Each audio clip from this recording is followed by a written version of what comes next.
Okay, well, I'm back home. I was down in Washington, D.C. for a couple of days.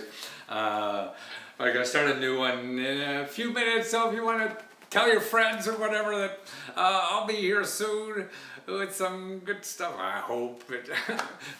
I feel it's good, but it may not appeal to everybody. You never know. That's the fun of life, is being surprised. You know, what the heck is really going on? God, if you really knew what every day was going to be like, wouldn't it be boring as hell? You know exactly. That's why you don't like jobs as much. And that's why I labeled this, job sucks, feel screwed, or can't get out of debt. You know, I've been getting a lot of calls like that, or whatever. You know, people say to me actually for my talk stuff, you know, at lesgo.com/talk, or even on the notes I get. And by the way, last time, yesterday, what I put up was a free link to downloading the best 5 sources of getting free help and money to solve any problem. And these are the 5 places that I turn to when I do my custom research reports for people. So when I'm trying to find out, like, okay, how could this person living in this city get free money to start a business? I go to these sources first. And this is, I mean, they're not really the places giving out the money, but they're places who know.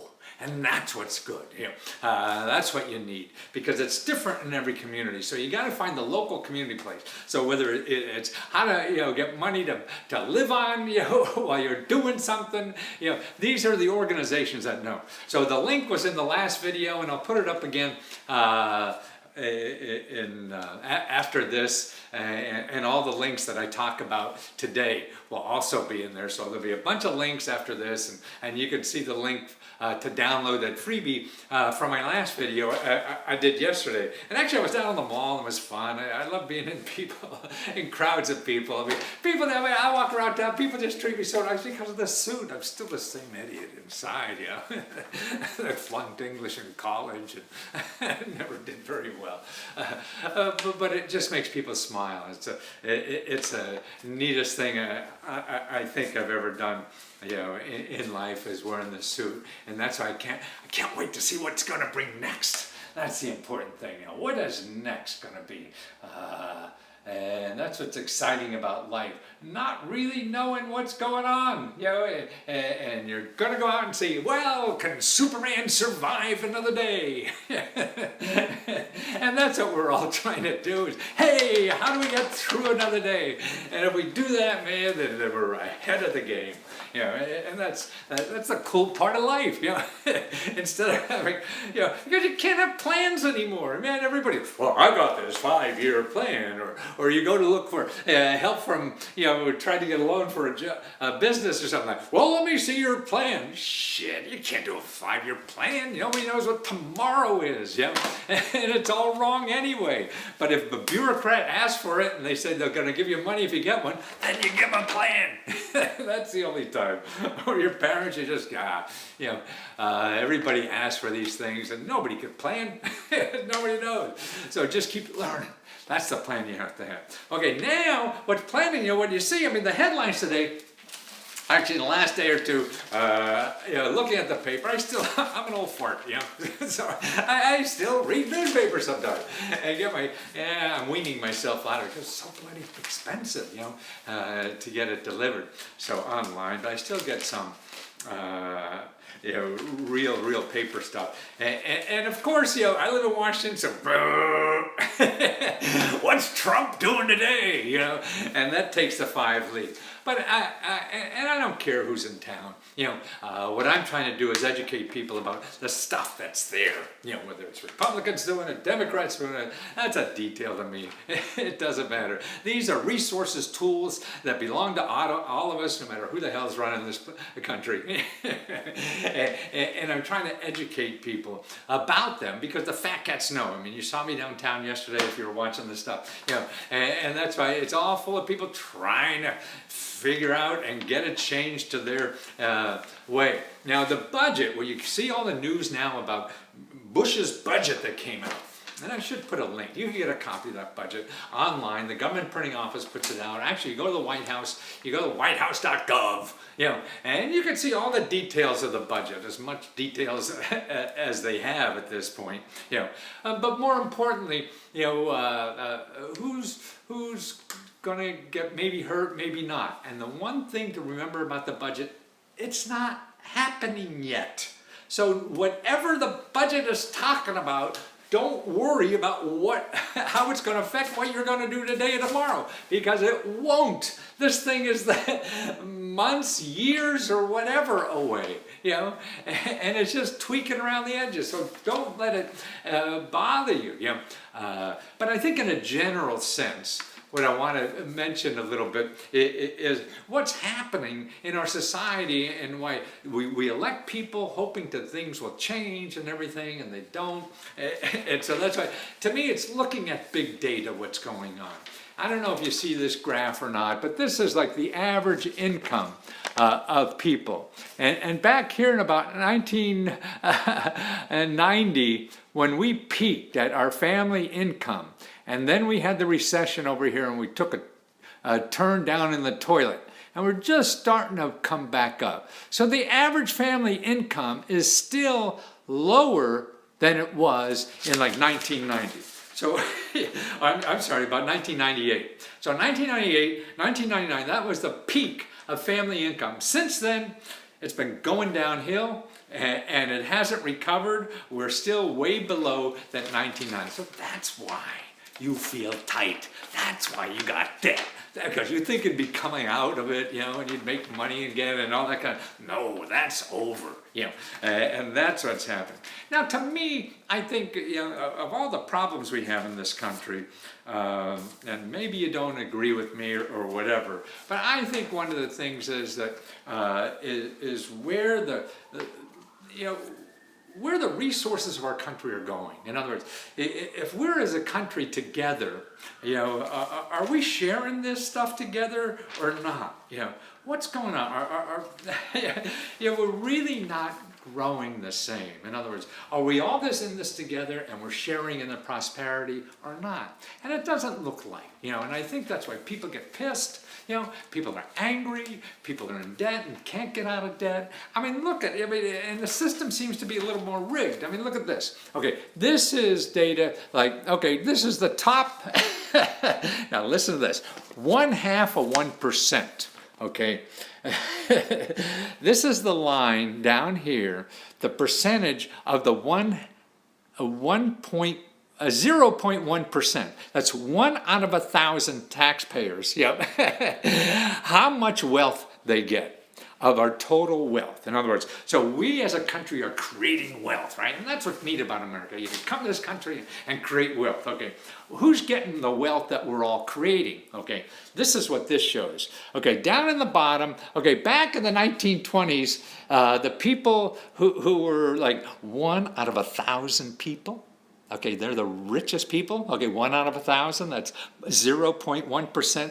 They were getting like 25% of all the wealth. That's when the market crashed. Everybody got pissed off, right? And so then they went down to about 10% and hung around down there in the 40s and the 50s and the 60s and everything. And then the fat cats start getting smart again and figured out how they can get more. Okay, what they gonna get more? So they got up to 10%. And now they're up to 22%.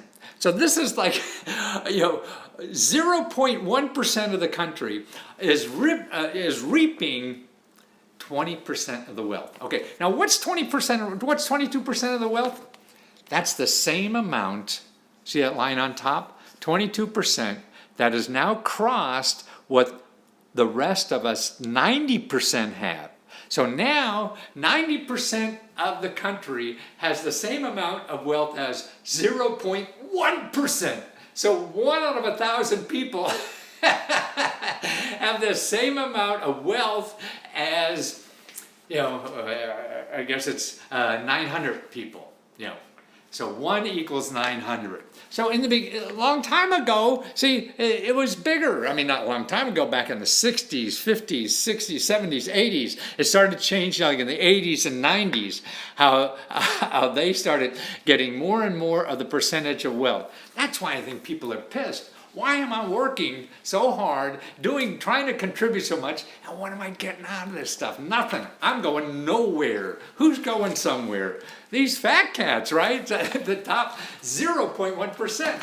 They're getting everything, and the rest of us feel screwed. And that's and I think that's this is what people do in Washington. I think what they're doing, and I could be wrong with a lot of stuff, and I know I am, but even on this. Let me know. I love to hear your opinions, but they come down and rig the system. Like now, if you have trouble and in debt, okay. Okay, if you go bankrupt, okay, wow, okay, you can't get a house, you can't, they're still going to come after your student loan debt, right? Even to your grave, they're going to get your student loan debt, all this kind of, but you're a company, you're a fat cat, all that disappears. So your bankruptcy, everything disappears. We owe money to it goes up in smoke. It all disappears. Now, why does that happen? Because the fat cats came down and lobbied. See, to me, it's an unfair fight. When you have somebody who owns as much as 90% of the rest of us, certainly they could come down to Washington and change laws so it's legal what I'm doing. I'm taking money from you out of the grave, but it's legal. They just call it legal. It may not be moral, right? And the rest of us have to don't have those advantages. I mean, so like the financial services industry, that's what when you hear about regulation now, like people want to, I'm going to get rid of all the regulations. That's what the new administration says. A lot of administration says that. And there are regulations that, probably interfere with most of us.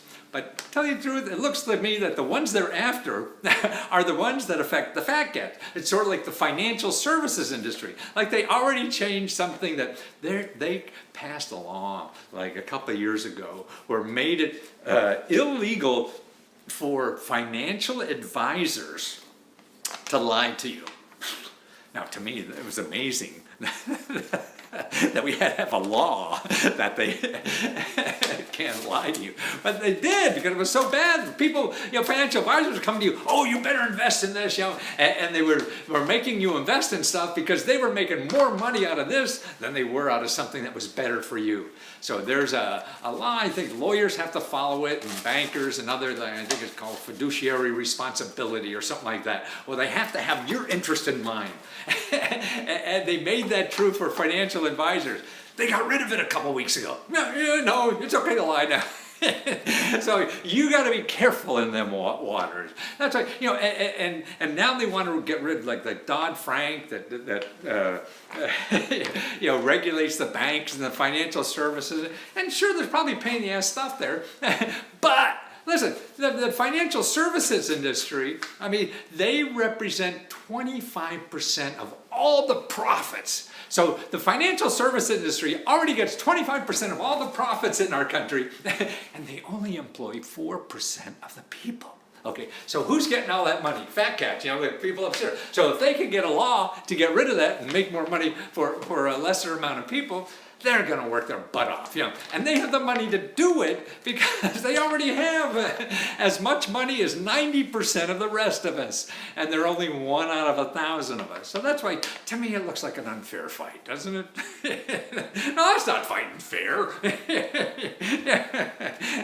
And they got all these reasons for it and whatever, but to me, the data sort of tell the story, of what's going on. Like here, here's another chart. And I'm going to have the links to all this, so if you want to blow smoke at me or whatever, or come and flatten my tires or tell me I'm wrong or something. Okay, this is what's going on since 1980. How the bottom things are, these are the people in the 40 percentile, 46 percentile, 70%. Now their income is more or less flat.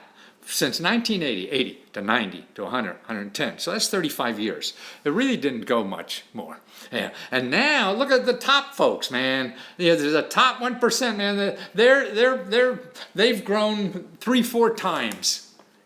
And it's still, the hits keep coming on there. So why is that? Aren't we all in this together? To make America great again for all of us, not just for a few people? But if the few people have the guns and the artillery and everything to fight the system to their advantage, I mean, I understand that that's human nature to do.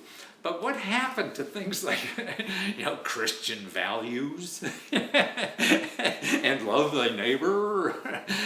Or more importantly, man, it's good to give. It feels good. They're going to be sorry when they die, but it'll be too late, right? Anyway, that's my 2 cents and all that. So the bottom line to all that is just to be careful about what you're reading, about what's going on. And it's none of it's happening yet. Put in your 2 cents if you want, and just send a letter or a note in crayon to your elected official is probably better, because they're doing it with the healthcare. The budget now, they want to give literally $1 trillion to the top wealthy people in the healthcare bill, the first healthcare bill they had, a month or 2 ago, and then take almost $1 trillion away from people who couldn't afford healthcare. Now, I could see the argument about taking money away for a reason, but how can you give that same amount of money to other people when you're making other people sacrifice? So, where is this community stuff? Why the hell did anybody want to work for these people? That's what it's to be. They're just hurting themselves in the long run. Okay. Here's another thing that's going on. They're trying to change the laws on student debt. Okay, in other words, there is something now, and I think a lot of people don't know, you could if you have student debt, here's a number you could call right now.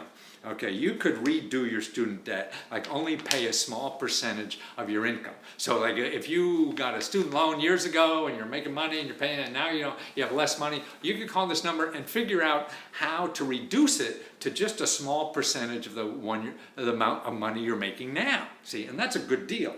And then actually it could be very small, and then it's only like 10 years or more. I forget what the thing is. If you don't have it all paid off, they get it forgiven. Yeah. So now there's a lot of people like that. They're making a lot less now than they were before. They still have the student debt. What the hell are we going to do with it? So there is a way, something to do with it. There are people out there trying to sell you that information about how to do that, and they'll help you. And tell you the truth, don't use any of them, because they're just going to charge you like $300-400. I'm trying to get something on my computer to see what we're at, make sure we're there. That any help to redo your student loan, you don't need help. You could do it for free. It's all available. All the help is available for free, and it's easy to get to. You could just call. What is it? Okay, 1-800-557-7394. 1-800-557-7394. Okay, that's to redo your student debt. Okay, and that's there for anybody. Okay, I'll send you the link, and be careful. Anybody online, or you get an email, they're going to help you with your student debt. Forget it, because all they're going to do is charge you money for something you could do yourself for free. Okay, and so who's going to pay for that? You are eventually. So why do that? You're in debt. You can't afford to give other people money. So don't do that. Okay, and that's what it is, because they're looking at changing that law. So to make it higher, you have to pay more money monthly than you do now. So I would sneak in and try to get to, if you have debt now, get to that Student Loan Consolidation Center. That's a government. Everything is government. You want to go to studentaid.ed.gov. Studentaid.ed.gov. G-O-V. Don't go to anywhere but G-O-V. Okay, particularly on student debt. And that number again is 1-800-557-7321. Here's another interesting item in the paper too. Is about college and we're paying for college. You realize the average person going to college now, the average freshman going in, only pays half price. It's discounted like hell now because people don't have money to pay for college. How are these people going to stay in business? College, tuition went up gazillion, bigger than health care and everything like that, and so they're having trouble. So it's the article I'm reading in the Times. It's sort of like Macy's, here's the article. I don't know if you see. Oh no, well, I guess it's backwards. I forgot to change the video backwards. It's like Macy's. Macy's used to be a high-end department store. Now you don't buy anything unless it's on sale, right? Because they're closing stores. JCPenney's is like that, and everything. Everybody's like that, are closing stores. Well, colleges are like that. Now the average person, so if you're not getting half-price tuition on the college you're going to, or sending your kids to, or whatever, you're getting screwed. Because that's what's going on. There's a study coming out that's out now by the financial aid officers of, what the heck is their name? Full-time, I'm going to give you the link to the article anyway. So the typical American, the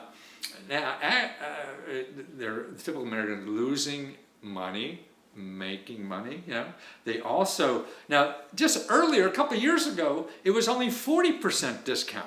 Now it's 50%. A decade ago, it was down in the 30s, and then in the 20s, like 2 decades ago, it was only 20% discount that the average student got. Now they're getting 50% discount, right? So we're paying too much for higher education in this country. That's why I say, God, you want to go to school? Man, you go to your local community college. Man, that's the best 2 years investment you're going to make.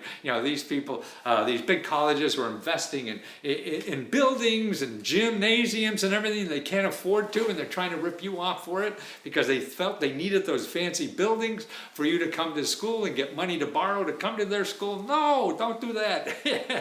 Go somewhere where it's next to nothing. Go overseas. Man, overseas, don't forget, in Europe, you can go to all the European countries now have colleges that give all their courses in English. So you get a degree in almost anything in English in a foreign country. And that's panache, and only for maybe a couple $1,000 versus $40,000. I mean, the difference is a lot of plane fare. And I think that's sort of like a nice panache that, yes, I went to Sorbonne. I mean, that's cool stuff. So if you're really looking for, a job or a career with something and you can't get into Harvard, maybe the Sorbonne will do it. Well, we're such a small world now. The opportunities are all over the world, so it's a way to learn globally. Why do you think people are coming here? Because we get the rich people from other countries to do their. So we should go to other countries now and get their bargains on educate. Germany is like free for non-Germans, non-EU. You don't even have to be, you could be Brexit. You don't even have to be part of the common market, to take advantage of it. You pay a little more, but maybe it's 2,000 versus 1,000. Big deal. So that's a cool thing. I'm going to have all those links. I'll put them up on another, either on YouTube in the comment sections or whatever it is underneath the video, and on Facebook. I'll do another thing on my front page or whatever you call it that will have all these links in it. And don't forget, also put in there the link to get the free download of the 5 best sources of getting free money and help where you live. And these are the places, my best sources that I turn to when I'm doing research for clients. So you can take that information and then start charging money to other people to do the work for them. Because that's what I do. So thanks for putting up with me, and I'll talk to you soon. Leave comments, notes, or whatever. Try to answer them all. If I don't, say, hey, Lesko, you forgot this. And do that. And you can always... an email at letsgofreeradio@gmail.com. And if I lose you, I'm an old guy, I forget a lot of stuff, and I'm doing a lot of things. because otherwise, if I don't do a lot of things, I get in trouble. I start thinking about me. I don't know what to do with myself. And I found the way to solve that kind of problem is, man, stay busy, stay excited about life, do something you really think you do. And that's what I like about the talk. I talked to a guy yesterday. It was wonderful. He had all this thing. He was a middle-aged guy trying to start a new career. The other thing, he busted or whatever, and he's trying to do a legacy, and he got involved in all these website deals or whatever. And we just talked for like 15, 20 minutes or whatever. And man, there's something in me. I'm able to see, to help people show other people how to take their passion, what will get them up in the morning excited, and where there are economic opportunities in that too. Because that's the thing about in life. How much are we going to give until we die? And if you find something to do, also make money at it, man, what could be better? You may not be able to do it full time at the beginning, but at least, man, you have something important to work on. Not somebody else's stuff. That's what I see about all these fat cats that we're working for. Man, they're not sharing. So why? That's what makes it tough to work for them. They're just beating you to death. And I'm not. Of course, everybody's not like that, but it seems to be that way more and more. And so you don't. You come home, drained because you're giving like hell and you don't feel you're getting stuff back. I mean, that's a lousy relationship, isn't it? So that's why if you're doing something for yourself or building something that you want to, even if you're doing it part-time, man, that's at least, boy, to get you excited about the morning, and to be more lovable as a person so that you could love harder. That's the other thing. You can't love hard if you're miserable, right? And people can't love you if you're miserable. And the only way to do that is do something you're happy about doing. That makes you more lovable. Simple to me, but that's after a lot of failures and trying a lot of shit, everything. We all do that, and I still don't know what to do, and I struggle at it every day. So maybe I could help you too. Thanks.